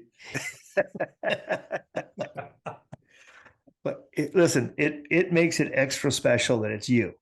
It does, because you don't do these things, and so we really appreciate it. And yeah, I am going to say that it was a lot of text messages, and I finally wore him down. A lot of bantering. A lot of bantering. You did warn me about, I don't know, about 3 texts ago. You did warn me that you just weren't going to give up. No, I'm not going to give up on you yet. You know what? It's because we genuinely like you that much that we're not going to just go, if he doesn't want to do it, he doesn't want to do it. No, it's the Lumberjack. We're getting him. No, I should do it. Yeah. I should. Yeah. It's a level of respect too, man. Like, we us three, we have the utmost respect for, like how you raced, how you carried yourself, all those things, right? And so, we're excited. We were very excited to know that you were able to, like, oh heck yeah, man, we got the Lumberjack. And that's the response we got online as well was the same. People were pretty excited, dude, because you haven't been able to get on one of these podcasts and talk, and you're not always out there putting a bazillion comments and post up on Facebook about things, right? Mhm. Yeah. Kinda, Just that red hot rod, right? that's right. Yeah. So It's pretty basic. yeah, that's good though, man. It's good, right? Like you said, man, keep it simple, dude. And that you're running your program, and there's something to be said for that. I hope though you'll be able to come out to these reunions. They're not many, but there are a lot of people that would love to see you. Continue to see you. No, it was good going to Frogtown, good going to Dirty Fest. I'm slated to go to Frogtown again, so yeah.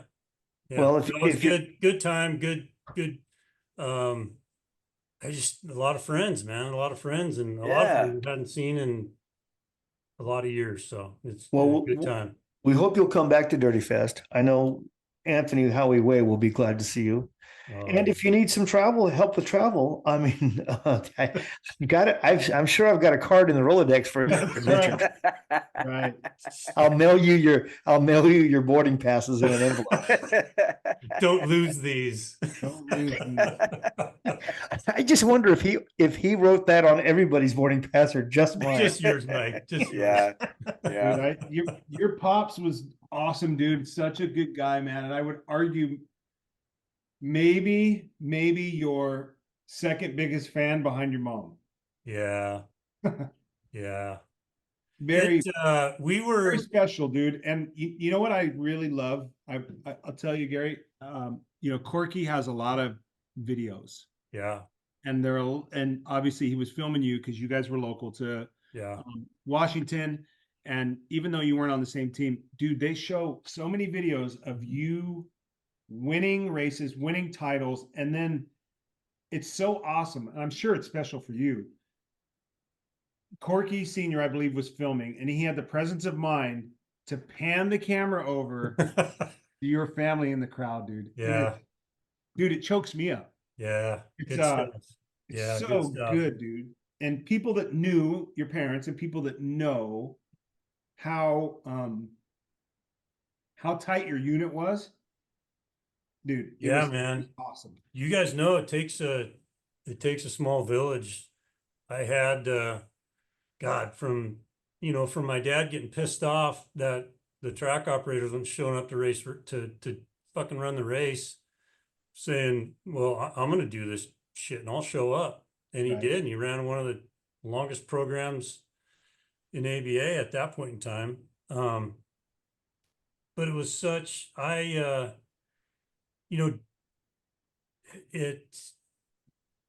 doing what I did takes a lot. It takes a lot of support, and not only, it just takes a lot of family and a lot of support. And unfortunately you have to be a little selfish with how you roll and what you're doing and all that. And you have to have people around you that are going to be okay with that. Yeah. And man, when I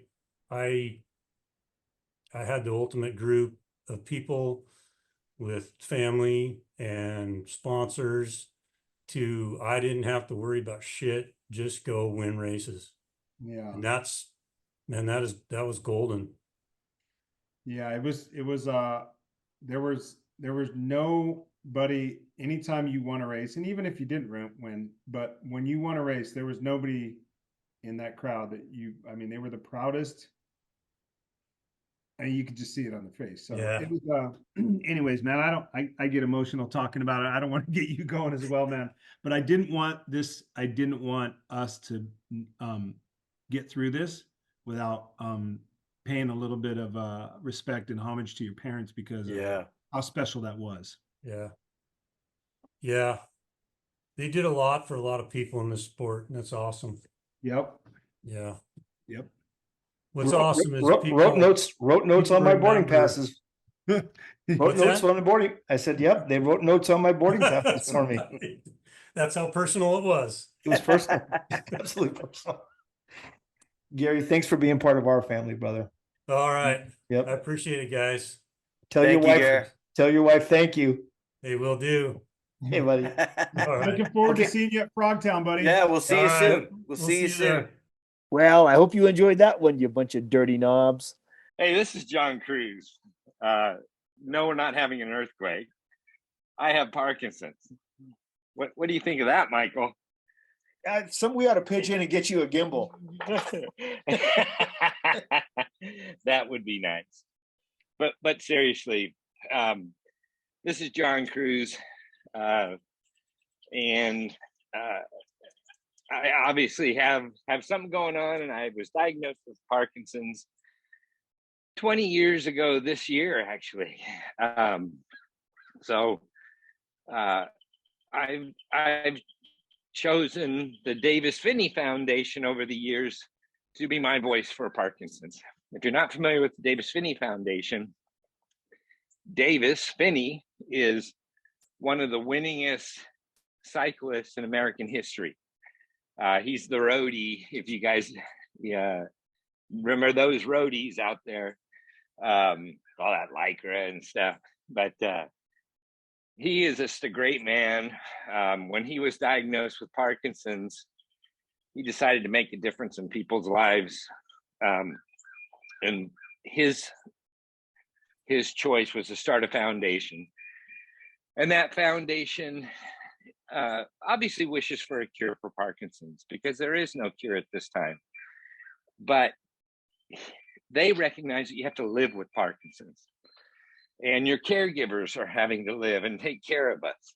And the Davis Phinney Foundation, that's what they do, is they only look for a cure, but they look for ways to enhance the quality of life for Parkinson's sufferers and their caregivers. So I appreciate all of you supporting the Davis Phinney Foundation. It certainly means a lot to me. I know we all have something, right? So I think it's important to give back to our communities, whether it's BMX or a foundation that's close to your heart. If you don't have one, please choose mine. I appreciate you. Well, thank you, John Cruz. You certainly have made a difference in a lot of lives, including mine, and giving us the opportunity to do something good for somebody else is fantastic. So thank you. Thank you so much. And on behalf of John Cruz, please find a way to give something to the Davis Phinney Foundation on behalf of John Cruz, the Dirty Knobs, and your entire BMX family. Thank you very much. All right, all you old coots and young speed demons. This is Todd Huffman with the Frogtown Classic International BMX Days, going on its 4th year this September 6th through the 8th in Angels Camp, California. A little over 4 months away until you guys are able to tear up that downhill track once again. The one that started it all, the Frogtown Classic International BMX Days 2024. Okay, so we're ready for this? So we're going to go 1, 2, 3, record. Hey guys, this is Bill Ryan. I'm the owner of Supercross, and I'm now the caretaker of Torker. Now, Torker, you might see right above the shoulder here of this dirty knob, Mike Miranda. He's got a Torker jersey. He's a Torker alumni. We've been working for 9 years to bring Torker back to its original foundation, to its original roots, to its original twin top tube radness. A bunch of really cool restoration, remake, new versions of what you remember from your childhood that you actually get to ride. If you're in the UK, Alan's BMX, what a fun project. 9 years of my life has been dedicated into this to try and bring more fun to everybody out there. You need to ride a Torker. For more information, you just go to torkerracing.com or follow us on Torker Racing on Instagram. Boom, you're going to get to see all the inside stuff. And then sing it out right now. All right, coming live and direct from the Colt Clubhouse in Santa Ana, California. Come on down and get all your BMX needs. We're giving away free air for your tires. That's all I got, brother. That's great. That's great. All right. Now. It's perfect. Perfect. Velocity Bike Park is the premier bike park for riders in Southern California, with 25 miles of world-class trails, obstacles, flow track, and races for mountain biking, gravel, and BMX. Ultramax, when you get home from the races, do you feel dirty? I mean, is your bike dirty? Really dirty? I know you're dirty. Well, that's when you need the Ultramax sponge, guaranteed to get all your hard to reach places clean. I know, because Hollywood is always dirty. Not available where reading glasses and bobbleheads are sold, but you can still get an Ultramax t-shirt at dirtyknobs.com. B-Side Bikes, the very best in original vintage BMX and motocross parts. With many parts to choose from, we are consistently selling and buying. Hit us up for your special requests. Chances are we can find it. Since 2015 and family ran B-Side Bikes. The passion never fades at B-Side Bikes. It just continues. B-Side Bikes. Hi everybody, Toby Henderson, founder of Box, co-founder of American BMX Companies, the owner of Race Inc., Botima, and Cook Brothers Racing.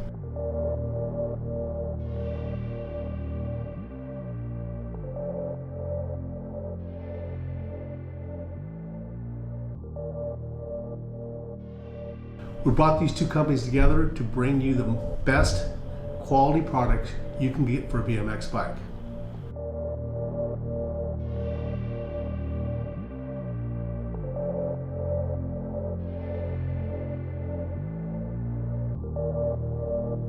We're all about the rider, so please check out our Level Up and Rider First programs.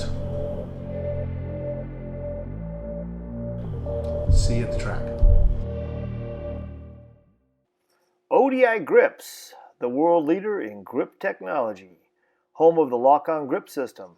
Check them out over at www.odigrips.com.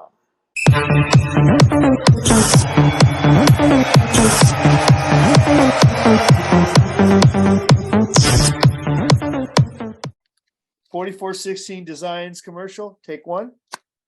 There you go. All right. 4416 Designs. We make shirts, but we don't sell them. We're just giving back to the sport. If you're out at Ukaipa BMX and you need a shirt, hit me up. I'll hook you up with one. Yeah, I love that. Mega Design Group is a full-service marketing firm. They handle everything from logos to advertising to packaging. Having over 25 years experience in the print and marketing fields, they can handle any hurdle. Check it out at megadesigngroup.com. Cool Stop Brake Pads. High-performance bicycle brake pads since 1977.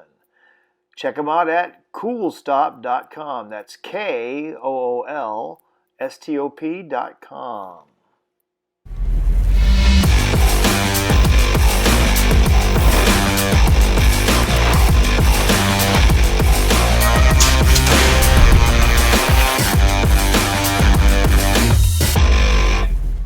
Hey, you dirty knobs! You've been watching the Dirty Knob Podcast with Mike Miranda, Eric Carter, and James Vicente. Guess what? Now, I'm Bill Ryan. This is Supercross BMX. You need to click on the supercrossbmx.com. Come on over. Buy stuff. We need to sell stuff so we can keep in business, so we can keep supporting the show. Come on. Do it. Hey everyone, this is Brian Wilson with ProGate. We are the official gate supplier for UCI and the Olympics. We even make a gate that you can practice on in your driveway at home. Wait a minute, who else are you making a gate for? We're making a gate for Dirty Fest. You guys got to come and check it out. Whatever Dirty Fest needs for this track, we're going to supply it. We're not some French knockoff, you know. We're the gold standard in BMX gates. And make sure to check us out at progate.net and bmxtracksupply.com, and we'll see you at Dirty Fest for sure. Take care, everybody. Hey, folks, this is Mike Rodriguez, aka Mr. Crit. I've been racing and making number plates since 1980. You know, like when they used to do one pedal starts. But you know, Crit Plate has been around for 43 years. The last 4 decades, the who's who of BMX have raced a Crit number plate straight to the handlebars. And you know, you get that guy Mike Savage, the international man of BMX, still doing it strong. And you know, back in the day, the plates used to be reversible because there was multiple sanctions, and you could put, you know, one sanction on one side, one on the other. Now you just got one. But Crit is still reversible, and that logo is still on the back for guys like Mike and you rad guys, you know, like Mike Miranda, who would turn those handlebars and twist them up. And we got it rad just for you. All right. Hey, where will we see those plates? Those plates you can see at every single bike shop that stocks BMX stuff in the USA and Canada. And where will you be at? Will you be at an event sometime soon? Damn, I'm sponsoring the Dirty Fest, and I can't wait to come out to Southern California and get dirty. Amy grips, still made here in the USA. Used by world champions like me, Tommy Brackens. If you want to know more about the best grips on earth, go to amy.com. All right, Mark, you ready? Yeah. Hey guys, how's it going? This is Dino Bartoli from ABSA Pro. And I'm Mark Darcy from ABSA Pro. Together, we are bringing you the ABSA Pro Bike Show Association. Our mission is to bring together a bike show community across the United States. We have these bike shows. We're going to run them all the same with consistent rules and a detailed, organized judging format. We wanted to make an organization so that you guys can get points. So there's a point system, a code of conduct, rules and regulations. We have a membership that's specifically old school bike shows. You want to get on board all that hard work and dedication that you put into your bikes. You want to show it off. You want to have it justified, all that hard work you've done. You want to bring it out to our shows. You want to join our memberships, get associated with us. Actually, our awards are phenomenal awards. We have best of show trophies. We have 17 classes. There's 3 trophies per class. And we even hand out super clean awards to some of the other participants that are there. So come check it out. Come bring your bikes, enjoy the shows, and enjoy what we're doing with the bike show community. Don't forget to sign up. Our website has all our judging critiques on it, how we judge, what we judge, our 50-point scale with quarter points. We take it down to the nitty-gritty to make sure the best of the bike wins. Dino, where do we go to find out that information? You go to absapro.com. That's absapro.com. Let me say that again, absapro.com. Ready? And that's going in. Yeah. We need a doing. All right. What's your nickname for like on the mic? Do you have a? No. You don't have? I don't really have a nickname. It's Mike. Oh. Just Mike on the mic. Name in my app. She got one. That's getting edited. Yeah. We're putting that in. Hi, I'm Mike Miller, author of Day One by Michael Miller. And a special offer going out. Anybody who buys the book between now and Dirty Fest, which is April 28th through 30th, I'm going to take all the money from the book and send it to the Davis Phinney Foundation for those with Parkinson's. So get your copy on Amazon.com and we'll make a donation. Hey, what was the name of that book again? Day One by Michael Miller, which is me. I'm sorry. Hey, what was that name again? Day One by Michael Miller.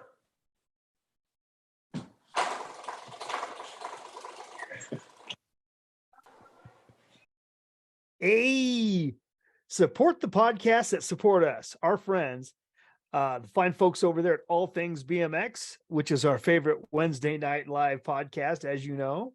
Our buddies over there at Beer Budget BMX, Big Bike BMX, and BMX Weekly. Check them out. Check them out. Our friends.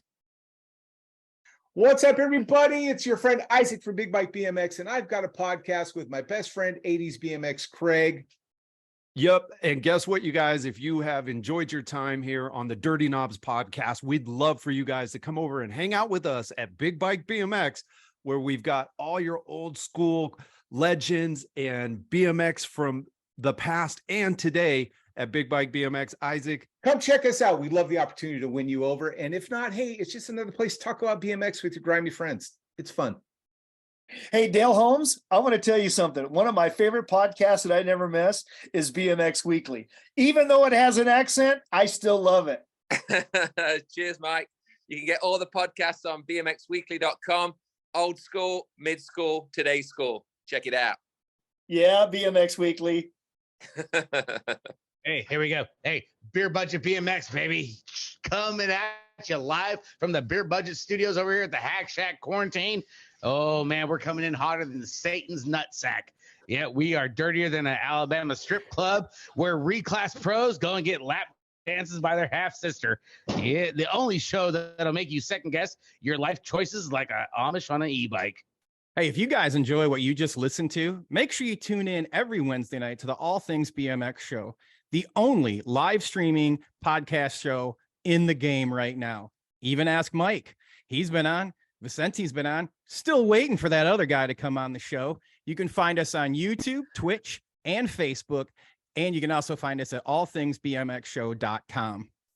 Keep it dirty.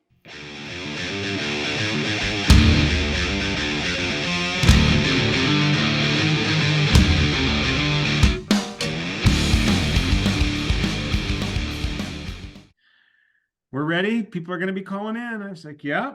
Hey, So- for the Stewart record- already. Stewart For the already record, did it. one down. Yeah. Yeah. Burrito Supreme, the Burrito Supreme of BMX has made his reservation. Dude, I put a comment on one of those. I don't know, man. There's all those BMX websites, those Facebook websites. Anyways, one came across and I opened up and there was a guy that said something like, I think it was the BMX Legends one. Oh. And he said something like, "Oh man, I'm a bit disappointed. I thought there would be more legends on here." And you had said something about it as well, Mike. And then he said like Stewart and so and such and such. I don't know. There was like 4 people that he said, but when he said Stewart, it was Stewart.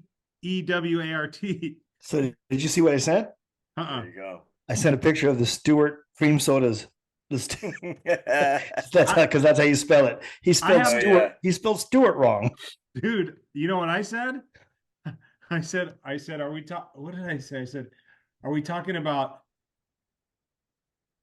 It was Tony. We're talking about. We're talking about practice. Are we talking about? I think I said I wasn't. Yeah, I did say Payne. I think I did say Payne. I said, are we talking about Tony, Payne, or James Stewart? Okay, well, Gary, I owe you an apology. Oh Lord. Yeah, here we go. Okay. This is going to get edited out, by the way. Remember we were walking, it was one of those spring break tours, and we were all walking down the sidewalk, and I was like, maybe I was lagging a little bit behind. I was walking with somebody else. I remember this. You know where this is going? Yep. Yeah. And Gary, some drunk guy just cold shouldered you walking the opposite way. Do you remember this? Nope. Good. So the guy cold shoulders you on the sidewalk, going the opposite way, and he turns and he and mind you, it's you, Charles, it's all of us together. Yeah. And I was maybe 4 feet behind you, but I saw the whole thing. And he cold shoulders you, and he turns around and he goes, "Hey, fuck you!" And in my mind, I'm thinking, this guy has no idea what's about to happen. and again, like you wanting to fight Sean Texas, I'm thinking to myself, he's picking on the biggest, strongest guy in this group. Why would that guy do this? Yeah. And you look at him, you go, "Fuck you." And the guy goes, "Well, no, fuck you." And then you just kept raising your voice, "Fuck you." And you remember what happened next, TC? I do. Because you stepped, we were actually in front. We were face to face with the guy and we were bantering back and forth. And you pushed through. You like all in one motion, you pushed your hand, pushed him to the side, and knocked that dude right in the jaw, dude. As hard as you could. I couldn't believe it. And I felt like, dude, I stole Gary's thunder. I'm sorry, Gary. I should have let you punch him. I should have let you punch him. No, then I might have hurt my hand. That's right. Yeah. And Mike's back was already broken. It didn't matter. Yeah. Mike had already broke his back the week before in Orlando.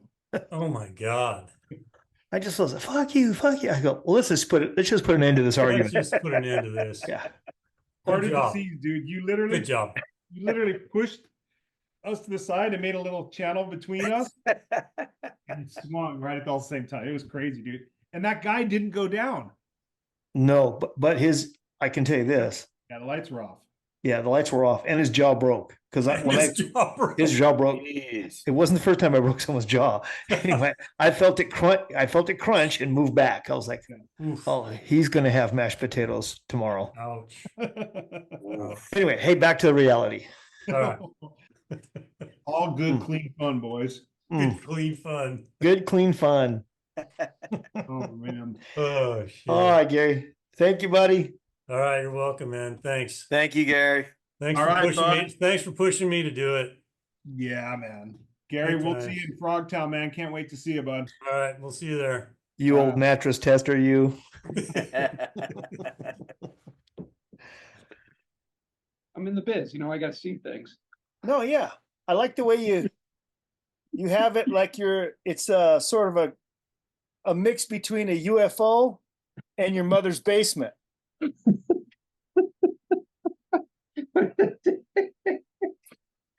God.